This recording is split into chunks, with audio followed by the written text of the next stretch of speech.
The views and opinions expressed on this podcast are those of the speakers and do not necessarily reflect those of the ANA or its members. On today's episode of On Scope, We First CEO Simon Mainwaring breaks down what it really means to be a leader in 2025. And on marketing news you might have missed, new research reveals an incredible creative opportunity you're probably not acting on. All that next on Scope.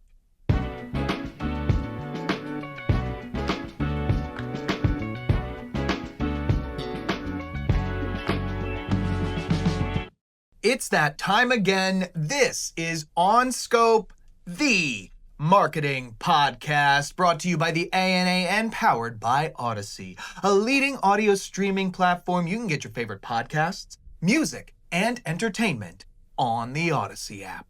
I am your host, Mike Berberich, and with me as always, Ryan Dinger, producer of On Scope. Ryan, how are you, my friend? I'm doing pretty well, Mike. It's a little steamy out there this week. You know, we're right here in the dog days of summer, as it were. Indeed. We got a hot topic to talk about on the show too. Oh, yes, indeed. Yes, indeed. But before we get there, I have had this weird feeling all morning that you might have marketing news we might have missed. Yes, that weird feeling is you reading the show rundown, which had that segment slotted in right here. It's brilliant. Good job. Yeah. Good work. That's right, Mike. News you might have missed. This week, we've got a story from ANA Magazine. Here's the headline. Study finds creative industries undervalue neurodivergent talent. Neurodivergent employees bring valuable skills that fuel creativity, but they face growing challenges that hamper their performance, a new study reveals. Unlocking Neurodiversity, a Creative Advantage, was conducted by Understood.org, which is a nonprofit supporting the 70 million people in the U.S. who have learning differences, the 4As, our longtime friends, and Havas. It found that 48% of people working in the creative industry identify as neurodivergent. However, stigma, neurotypical ways of working, and lack of flexibility get in the way of harnessing such talent, with roughly 33% of neurodivergent employees dissatisfied with their roles. Quote, neurodiversity can be a superpower for agency and creative industries, but only when it's authentically embraced and supported, says Nathan Friedman, co-president and CMO at Understood.org. Creativity, innovation, and complex problem solving are critical in today's efforts, and these are strengths of neurodivergent individuals. However, our study finds that current practices overvalue speed and real-time performance while undervaluing divergent thinking. Mike, what do you think? Oh, lots of things ping-ponging around the old noggin right now. So immediately I'm reminded of a quote that is often mistakenly attributed to Albert Einstein. There's nothing out there that actually says he said this. But I like how usually you have the quote, but you can't remember who said it. And in this instance, you know that it's often attributed I know who to didn't Albert say it. I'll tell you that much. Yes. We're making baby steps. Nice little plot twist. Yeah. Watch till season 5 when I actually correctly attribute somebody in our penultimate episode. Anyway, the quote is that everyone is a genius, but if you judge a fish by its ability to climb a tree, it will spend its life thinking it's stupid. Yeah. It's 2025. I'm going to go ahead and say something maybe people think will be bold.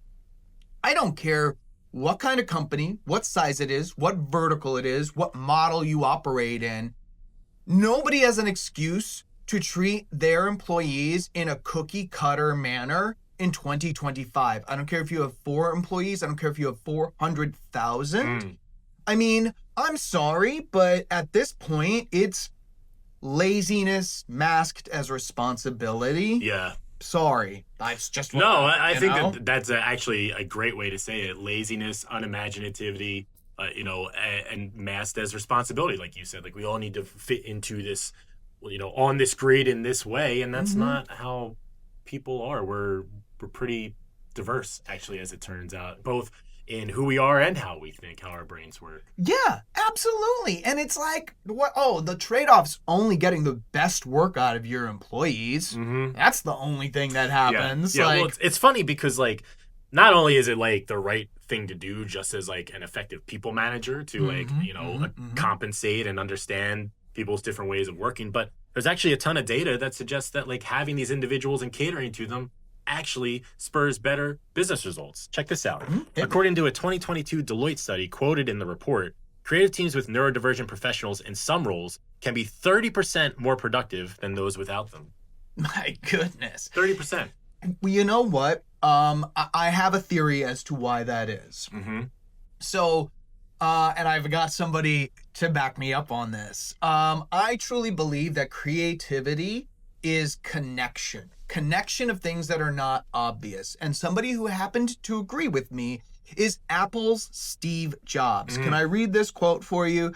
Creativity is just connecting things. Thanks, Steve. When you ask creative people how they did something, they feel a little bit guilty because they didn't really do it. They just saw something. It seemed obvious to them after a while. Yeah. Now listen, there are a lot of things that neurotypical people can do that neurodivergent people struggle with. On the flip side of that, there are areas of connection and creativity. I mean, these are the studies that are being done on neurodivergent people, like the synapses and literal connective wiring in the brain operates a little bit differently. Yeah. So there is this white space of creative connections that neurotypical individuals are just not going to get to. It's a yin and a yang situation that is almost being ignored across the entire industry. Yeah. Steve Jobs, I think he knows a thing or two A little bit. creativity. About creativity? Yeah, I think he knew I'd a thing say or so. two. Yeah. Well, it's interesting you say that actually, because the story actually goes on to talk about this a little bit and really positions this as like a forward-looking talent issue. Like if you're going to stay on the vanguard of bringing in the top talent into your organization, this is something you need to be thinking about. And so the story goes on to say, tapping the value that you're talking about with neurodivergent people and their ability to be more creative is key for marketers who are hiring a growing number of Gen Zers, with more than 50% of the cohort identifying as neurodivergent, according to a 2024 Harris poll of 2,088 U.S. adults ages 18 and over. Gen Zers are also significantly more likely than any other generation to say they have asked for workplace accommodations. So in order for your organization to stay relevant and be able to compete for the top talent that's coming up, I have, like, newsflash, if you're not aware of this already, you're going to need to hire people in Gen Z and Gen Alpha at some point as well. Like, just that's how time works. I don't know if you're aware of this, but that's literally how linear time works. The inextricable forward movement of it. In order to stay relevant and like be able to compete with talent, you're going to have to cater to these people in some way and make accommodations and get off of this like one size fits all roadmap that so many organizations have. Yeah, absolutely. And I've actually had a couple of conversations around this topic around the industry. And there's this idea of like Gen Z is entitled because they're asking for work accommodations. Do you really think that every single generation that came before Gen Z was like perfectly settled in and optimized in every job across every sector? Do you really think everybody was like, no, I have everything I need, I'm ready to thrive across every sector in every demographic region? Do you really think that's the case? Or maybe, do you remember this phrase, suck it up and deal? Have the majority of your employees been sucking it up and dealing with things? And do you think that that's what optimum performance springs from? Yeah, that's exactly what I'm thinking. Like, what's the cost of that to your business? Yeah. You know, if people are burnout, unhappy, all these things, it's going to affect the work. That's just a fact of life. You know, we're made of all the experiences that we are, all the ways that we think. And so if you are feeling these negative, you can't just like compartmentalize that and continue to be a super productive, super effective worker. It just doesn't happen. It's not realistic to think that it would. No, and I'd like to throw one more thing out. Please do. Brian, you and I have a privilege of speaking to a lot of people in a lot of situations around the marketing function. Yeah. I've had over 100, probably hundreds of conversations that have touched on inclusion. And what I've heard in the majority of them, probably 75% of those conversations, diversity of thought comes up. Yeah. Oh, diversity, well, it's not just about this. It's not just about the things you could see. It's diversity of thought. And yes, 100%. But how many people are using that as kind of an excuse to not deal with any kind of other type of diversity. This is the diversity of thought that you're all talking about, whether you know it or not. Well, neurodivergence, disability, these things are often overlooked when you talk about inclusion. It starts with race, it starts with gender, and those things are important as well. Absolutely. But that's definitely a blind spot for the inclusivity movement is, neurodivergence. Like I said, diversity of thought can be from the background or it can just be about the way that your brain works. And there's an opportunity here for the businesses that get out ahead of this and really start to figure out ways to cater to these individuals and get the best out of them. They're going to be the businesses that win the future. I mean, that we can see that now. Yeah. And listen, let me just send this out to everybody who might be listening and like kind of rolling their eyes and be like, why should they get special treatment? I don't get special treatment. Consider that a me first mindset is not the one that's going to deliver you into a better future. You know who might agree with me, Ryan? Who's that? You're never going to believe this, dude. Today's guest. What? Yeah, wow. I know. I Amazing. don't know. It's insane. Let me tell you a little bit about our guest today. He is a brand futurist, a global keynote speaker, columnist, podcaster. Does that mean he's our competition? I think so. But well, we like him. Yeah, he's fine. He was good. Yes. And he's a best-selling author of We First and Lead with We. He's the founder and CEO of We First, a strategic brand consultancy specializing in accelerating the growth and impact of future-facing, purpose-driven brands. And today, he joins the pod to talk about what leadership really means in 2025. My conversation with Simon Mainwaring, CEO of We First, is up next. Buckle up, everybody. I get excited about pretty much everything. You can ask around the studios. I'm a very easily excitable person. However, today, the conversation that we're about to jump into, every synapse is firing. We have got Simon Mainwaring, founder and CEO of We First in the house, and we're about to shake some stuff up, aren't we, Simon? We are. Looking forward to it. So here we go. Let me let you into what I'm blathering about on Scope Nation. I'm breaking the fourth wall for a second. I talk to all my guests before we sit down. Want to just get kind of where our heads are at.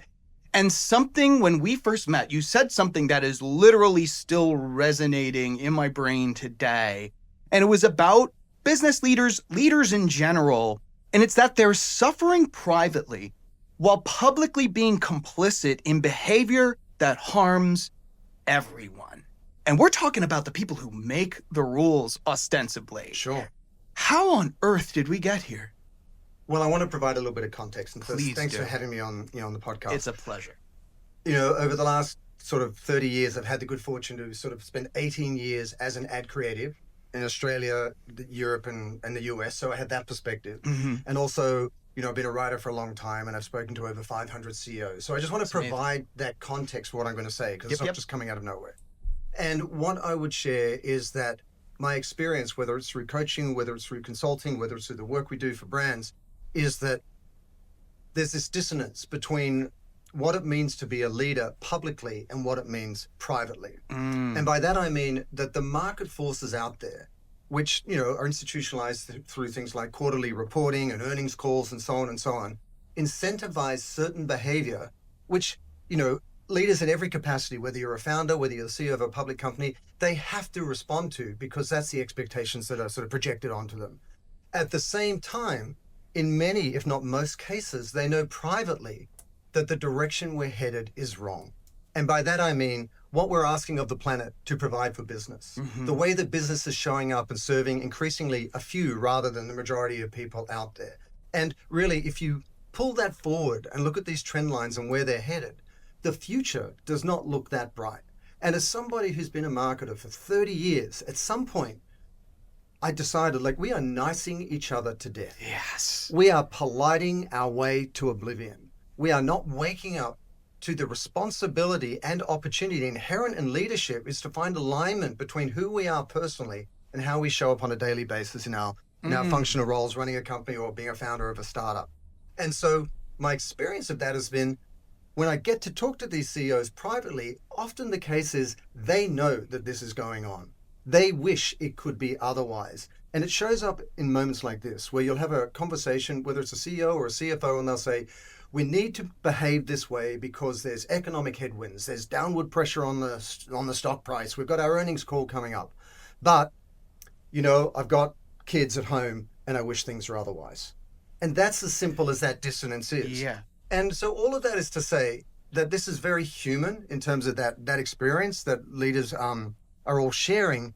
But at some point, we've got to accept the responsibility to change that. And as someone who is guilty of sort of trying to invite and kind of nice everyone to death for the last 15 years at WeFirst to sort of embrace a more purposeful and sustainable approach to capitalism, I personally am at a point where I've realized we're not getting far enough fast enough. And it's got to stop, because the only people it's going to hurt are ourselves, the employees that work for us, and the children we all care about. Yes. Oh, my goodness. Could not have said it better myself.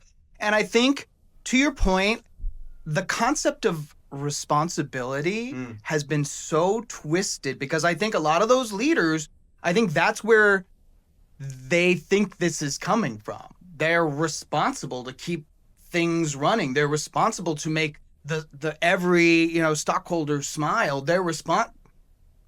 What else are you responsible for as a human being and as a parent and as just that? I think that is something where I think they're kind of getting it wrong. I think the intention might be good, but the execution is sorely, sorely lacking. Yeah, it's true. I think there's a lack of integration between the various hats we all wear in life. I'm a man, I'm a father, I'm also a CEO, a boss, and you've got to get some alignment between all of those. And none of this is Pollyanna, none of this is pie in the sky, none of this is activist in nature. For the love of God, where are we headed? Yes. Seriously. Sincerely. Where are we headed if we continue to do what we're doing right now? And just coming back to your word, responsibility. If you break it out, it is your response, your ability to respond in a certain way. And if the onus is on each of us in a leadership capacity to respond more responsibly towards our future and others, then, where does it start? Do we wait for the markets to change? Not likely. Do we wait for our colleagues to go first? Unlikely. How far can we kick the can down the road before we actually assume that responsibility individually and be more choiceful about where we work, the accounts we work on, how they show up, what products we make, how they go to market, and what signals we're sending to everybody, and the ripple effect that causes out in the marketplace that individually may not be a lot, but collectively, as more and more people do it, then the market forces shift. And just look at the beauty industry years ago. No one was talking about ingredients and chemicals and so on, and they've shifted. Right. Look at the food industry. Now everyone's screaming from the shopping aisle as to the integrity of how they source their materials and so on. Look at the energy sector and how it's moved forward. Look at automotive, how it's moved forward. 20 years ago, none of these things were happening, but a sufficient number of people acted together to create enough momentum for market forces to shift. So all I'm saying is, if we really want to be selfish, if we really want to put our own self-interest front and center of what we're doing, we've got to make sure the whole can thrive so that parts within it can do well. But if only the parts are taking care of themselves at the cost of the whole, what is our future going to look like? Goodness gracious. That is the question. Right. And so I'd like to kind of flip this on to the proactive and the positive. So what are the core characteristics and value of true leadership in 2025, the leadership we need in 2025? What do we need to be seeing from these folks who have all these hats, who are making these decisions? Yeah.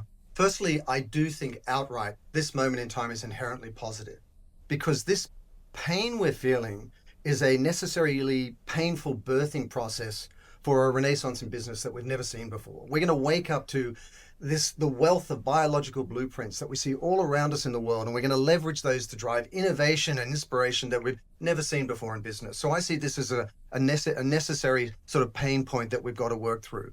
But to that point, what does leadership need to look like? Well, we'd be naive not to think you've got to look at three big issues. Firstly, climate, geopolitical destabilization, which continues in lots of different forms, and technology and the way it's changing our lives. So you have to be very cognizant of those three issues.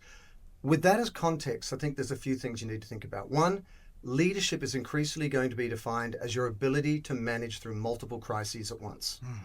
There is no longer the good, easy, regular work time, and then something unfortunate happens, and then you go back to things as normal. Yes. Ever since COVID, it's been geopolitical destabilization, global supply chain breakdown, political tension, and so on and so on.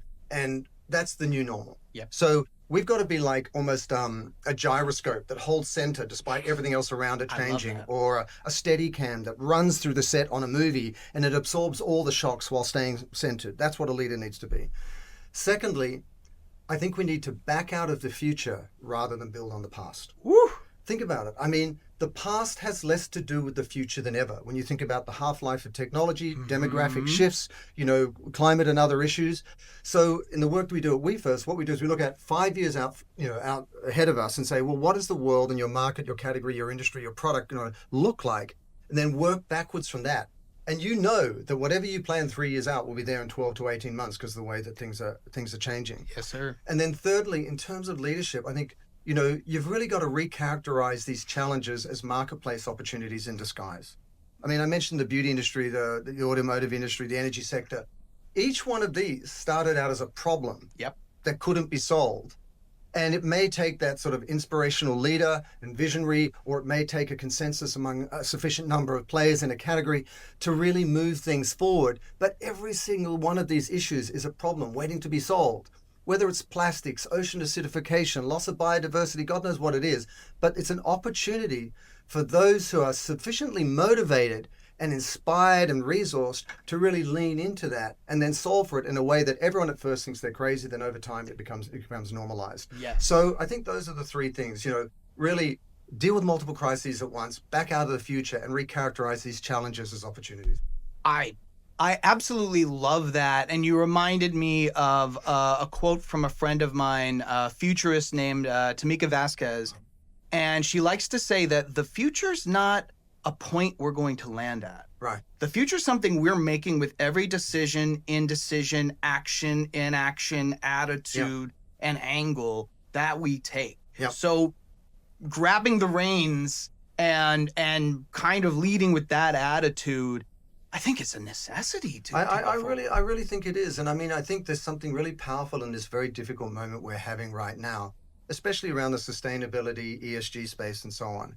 And by that, I mean, I deeply believe the future is a story we write every day, to your point. Mm-hmm. Every morning we wake up, how we behave, how we think, determines what that future is going to look like. And what I've noticed, having gone to so many conferences this year, in and around purpose, sustainability, and so on, there was a little bit of shell shock at first as things were sort of being walked back in different ways and there was new headwinds out there. But at the same time, there was a steeling of resolve. There was a deeper commitment where those who are just sort of managing the optics of showing up differently, that got shaken out, fortunately. Mm-hmm. And that those who are really committed, despite how tired and weary and exhausted they are after a decade or more of doing this work, had said, no, this is the time to double down and lean in. And there's a sophistication and maturity and resilience to that I think is progressive. It's moved the conversation forward, and it's shaking out those who are just playing or pretending in and around this space, whether it's, greenwashing, green hushing, and all these terms out there. So I feel like we're rising to the moment, and it has the appropriate gravity to it. And those who are going to show up are now showing up with an even deeper commitment. Yes. And that's a positive. Absolutely. Marketers, screw your courage to the sticking point. Yeah. Right. So when we come back, I want to touch on one of the things that you mentioned briefly, but I want to dive into why marketers and I guess just everybody has abdicated so much control to technology. Sure. So stick around. Ryan? Yeah, Mike? I need your help. This is becoming a recurring theme, but I'm always happy to help. Well, you're my go-to guy. Yeah. You are my number one guy. I've been working on my personal brand, and I just kind of want to run some things by you. That's great. Thank you. Really, I think it's important. And I'm thinking, like, where do we start? Every brand has a great tagline, so like I should have some great catchphrases. Okay. Yeah, all right? So like, I'm just going to run some things by you. I just want your honest opinion. Just, let me have it, all right? Yeah. What's the haps, cool cats? No, we'll lose that one. I've got Q's. You have got A's. That's actually worse than the first option somehow. Okay. How about this? The Mike Berberich experience. Catch the fever. I think maybe just lose the catchphrase thing altogether. I don't think it's working for you. Well, Catch the fever. Ryan, how am I going to get help developing my personal brand? Well, the A&A could help. There's an option there. I mean, they've always got answers. Really? Yeah. You could check out the Personal Branding for Marketers virtual 2-hour burst. That's a workshop that's going on from the A&A on September 4th from 2 to 4 p.m. And it's virtual, so you don't even need to leave your desk. Oh my goodness. Ryan, will this on-demand workshop show me how to build a personal brand that commands trust, fuels opportunity, and differentiates me in a noisy market? Yeah, and you actually do really need to command trust, fuel opportunity, and differentiate yourself because that market is so noisy. Yeah, and whenever I'm in a noisy market, the first thing I try to do is, command trust, fuel opportunity, and differentiate myself. Yes, and by doing so, you will actually create influence for your brand. And influence, as they say, is not optional. It's an edge. My goodness. Well, join me at the Personal Brand Building Workshop. Yes, you'll be personally attending. I'm commanding absolutely. you to do so after this session, in Yeah. fact. Catch the fever No, with me, no?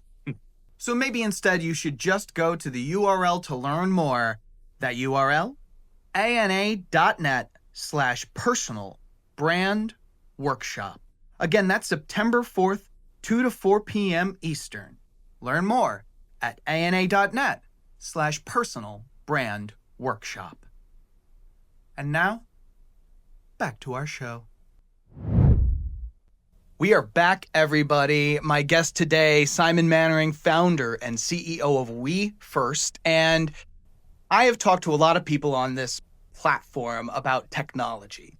And we always kind of jump to, how should your mindset be? How do you manage this? And we don't ever really touch on why it has become almost the tail wagging the dog. Like, we have so freely abdicated the reins of marketing to technology. Why was this such an easy action for the industry? And what do you feel the long-term consequences will be? Well, you'd be naive not to recognize just how determinative technology is now in the marketing business now. There's a couple of thoughts that come to mind.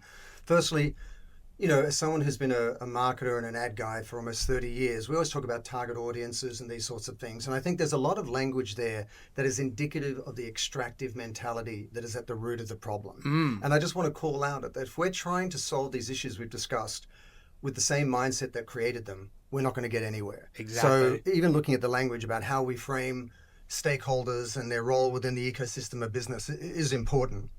At the same time, I want us to be sort of mindful of what has technology done up to this point. Yes, it's enabled brands, companies, marketers to reach audiences in new ways. But at the same time, if we look at the research out there from so many sources, it's almost like we've outsourced ourselves. We've decolonized ourselves into all these avatars of ourselves across multiple platforms out there. Whether you're, a 60-year-old mum at home or whether you're a teenager, you've got all these different platforms on which you live, in which you craft and curate these different versions of yourself. Yep. And that's had huge consequences in terms of loneliness, depression, anxiety, a lack of social skills. And, is it additive to our lives? In many ways, yes, but also ask a mum who's trying to take their phone away from their kid on a holiday or to try and get, the attention of their child and have a longer conversation instead of being glued to their phone. There's a true cost to technology to this point. Putting all of that aside, we're now on the cusp of AI. Well, actually, AI has been around for 40 years, if not more. But here we are where it's this mainstream adoption and awareness has finally reached that threshold point, and no one can talk about anything else, it seems. And what has concerned me about the latest expression of technology, and in particular AI, is how quickly we've almost abdicated our role within determining our own future. We've sort of fallen over to worship at this idol of AI. In fact, the strength of the human spirit is sort of diminished in direct proportion to these sort of breathless headlines out there. Because even though AI, algorithmically, computationally, will give us so much power, iterative power and so on, there's still a place for the intangible, the ethereal, the human spirit, those moments of inspiration. And so, I think back to your question, when you talk about the role of technology in marketing moving forward, and is our industry at peril because it can be outsourced through the production lens, through the creative lens, through the strategic lens, and we're all going to be out of business in years to come? I absolutely disagree, but only if we lean into what we uniquely can bring to the table as human beings. Yes. And there's a lot of intangibles there that up till this point, it doesn't seem that AI can address either outright or consistently. So I would like to think that technology needs to be embraced positively. We need to embrace AI as an asset and something additive to what we do, but only if we level up our own role and self-importance within that, rather than capitulating yet again to the power of technology, to your point, letting the tail wag the dog, and effectively putting ourselves out of business. Yes. Rather than technology doing it for us. I love that. One thing, speaking of many hats, one of the many hats I wear here at the ANA is I lead up the marketing futures program. I'm kind of the resident shiny object guy. Right. And the first thing I tell anybody who wants a primer on AI is that first and foremost, it's a tool. Mm-hmm. You're not going to leave a hammer with some wood, come back in a week and expect a bench. Sure. You know what I mean? Sure. And I think that the way marketers can reiterate and communicate to everybody that this is a tool is by being the best ones to wield it, and by being the authoritative voice on how one should wield it and what unwise use looks like. Yeah. You know what I mean? And that implies so many discussions that are currently underway about ethical governance, and the values that inform the use of AI and so on, which is complicated. And if past history is any indication with, blockchain and social media and the web before that, it doesn't bode well for how we're going to use this technology, given how the way that human nature has shown up, because the algorithmic induced dollar seems to win out at the end of the day. But all that being said, these tools are so powerful, we need to be very clear-eyed about the need for us to assume that responsibility to guide how AI is being used. Because if it's left unbridled and the motives are only self-interest, then we can't be surprised that its effect on our lives and the lives of others and the planet is going to be very negative. Extraordinarily well said. So if I were to try and distill our conversation to this point down, it's that just through everything, through all of the factors of life and reality, so many of us have blinders on of what we quote unquote need to do. And that is essentially driving us closer and closer to the cliff. Mm-hmm. The solution is to bring it from me to we. Mm-hmm. But what can individuals, and marketers in particular, these are our people here at OnScope, what can marketers in particular on an individual level lead with we in a world that seems to reward greed and exploitation? It's a really powerful question. And firstly, we have to assume our personal responsibility in that. There's no cavalry coming. Mm-hmm. We are the ones we're waiting for, as they say. And you mentioned the cliff. Here's how I characterize it, because it's positive. We are hurtling towards a cliff. This is my oversimplification. As a species on this planet, and we're in this car and everyone's arguing over what song should be on the radio, but we're going straight towards the cliff. And suddenly we've noticed that it's not going to end well. And we grab the wheel and we start to throw the wheel. Now, the first 15 degrees of that 90-degree turn are really hard because the G-forces want to pull you back and just drive you over the cliff. But the second 15-degree turn of that turn, it gets a little bit easier. And more people are holding onto that wheel and turning it. The third 15-degree turn, it gets easier and it starts to get self-evident. It becomes common practice.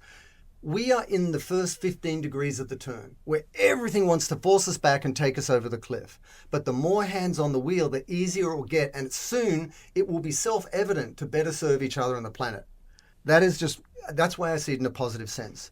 Then, in terms of, what marketers can do, we need to recognize the consequences of the current mindset. As I said, if we try and solve today's problems with the mindset that created them, we're not going to get anywhere. Mm-hmm. And to that end, we need to recognize that we don't need to learn something new we've got to remember what we forgot, which is our innate connection to each other as human beings and the planet we live on. Yes. It's hardwired into us chemically, spiritually. It is something that we feel that connection to each other. You feel it every time you hug your child, or you go for a walk in nature and say, God, I feel better. Yep. We know this to be true, physiologically and in every other sense. So with that in mind, we need to have this new mindset. And as someone who was an ad guy, I worked at Saatchi and Ogilvy and Wieden and Kennedy and all these places around the world. I came away from that experience after 18 years as an ad guy going, I feel like we're headed in the wrong direction.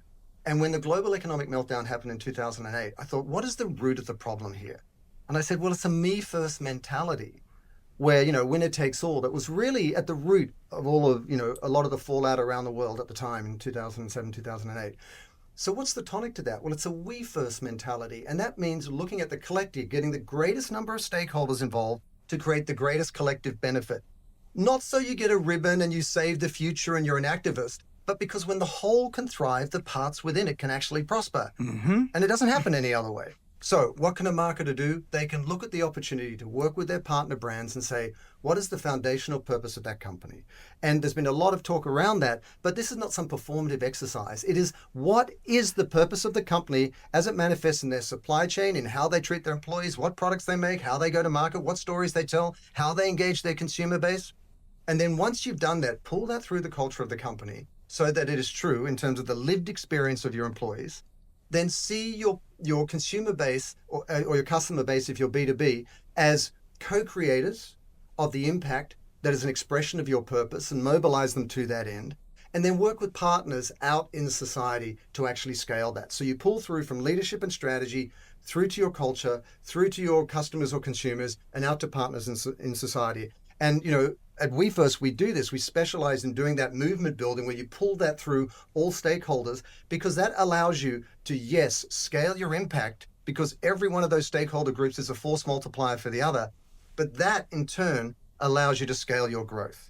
And increasingly, companies will be rewarded for the integrity of their intent and action, because as the lived experience of more people around the world gets compromised by a lack of produce that they can't find because of extreme weather, or extreme disruption in their lives because of geopolitical destabilization, and so they're going to reward those companies that recognize that and are doing something positive and additive to their life. So again, this is self-interested, this is expedient, this is realistic, and it's also responsible to the future we all want to create for others, but also ourselves.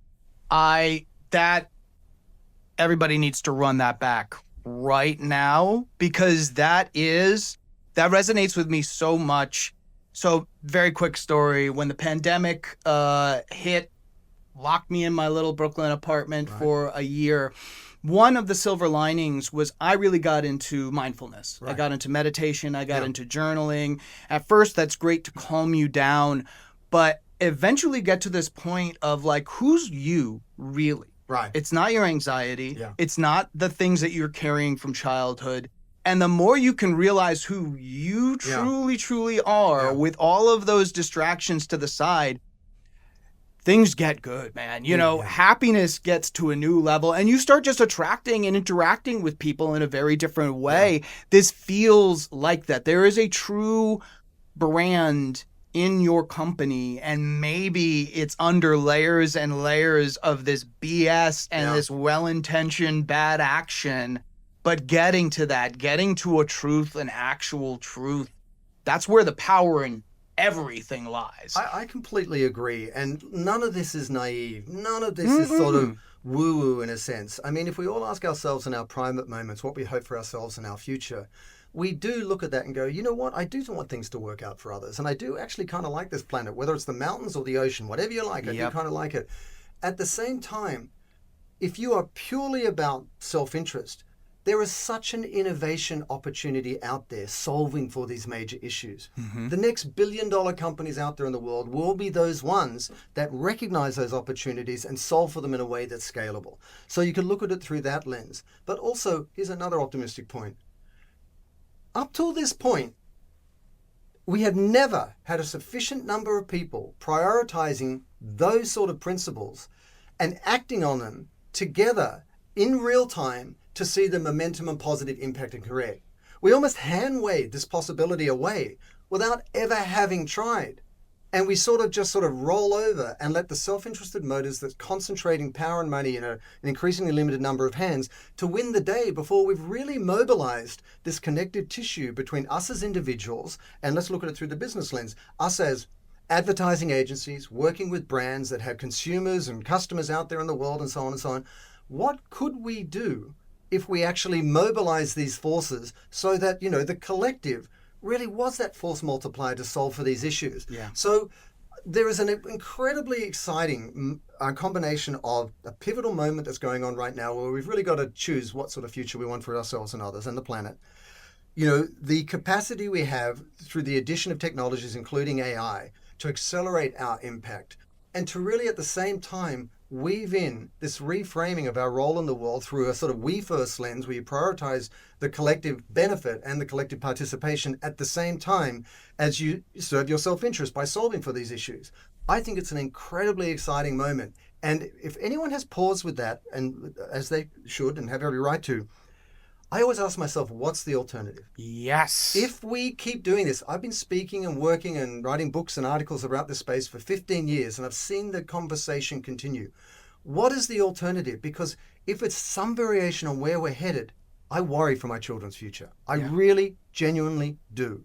And there's enough evidence of that in the headlines every day, no matter where you live in the world or what lens you have on life. So I think we've now backed ourselves into a corner where we're either going to show up in a certain way for the collective, or we're just going to have to live with the consequences. Marketers, what's your choice? Simon, this has been an incredible conversation. It has been such a joy having you as a guest on Scope. Thank you so much for having me. Well, friends, here we are at the end of another episode of On Scope, the marketing podcast. I want to send my heartfelt thanks to Simon Mainwaring, CEO of We First. Simon and I set out to talk about leadership, and I think we accomplished that. But this conversation went far beyond that, and I would really encourage all of you to go back and give it another listen. Let it sink in. If you have a topic or guest that you'd like to see in a future episode, we would love to hear from you. That email, onscope@ana.net. And as always, here is your moment of marketing meditation. Take a deep breath, relax those shoulders, and consider the following from Charles Darwin. It is not the strongest of the species that survive, nor the most intelligent, but the ones most responsive to change. Think on that, and we'll see you in 2 weeks.